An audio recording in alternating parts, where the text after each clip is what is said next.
When I became a mom, I expected that it would be easy to manage being a mom, a friend, a spouse, and a housewife because no one around me really talked about their struggles. I felt like a complete failure because I thought that I was the only one that couldn't keep it all together. I expected that my friendships would remain the same, and that didn't happen.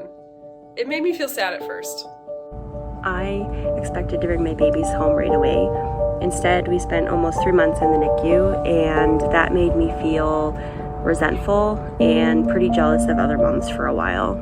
I expected and I was told that I would receive a significant amount of help from my spouse, and that's not at all what happened.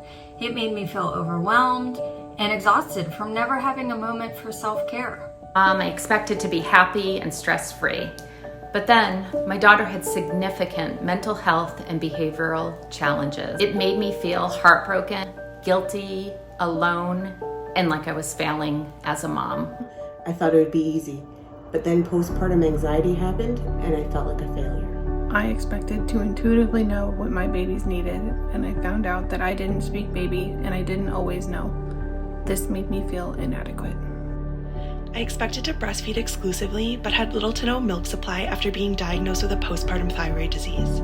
No one tells you about all the ways that can stop you being able to breastfeed. Not being able to made me feel like I wasn't good enough and my body was failing me. I expected to be overflowing with gratitude and love, but instead, resentment and depression happened. It made me feel like a fraud. I expected to see my son being born and get skin to skin time, but instead I couldn't see anything because I had an emergency C-section. It made me feel so sad, and I felt like I had failed my son. I expected to feel more complete somehow. Instead, it felt like whole pieces of who I was were literally disintegrating, and it made me feel so lost and so guilty for wanting those pieces back.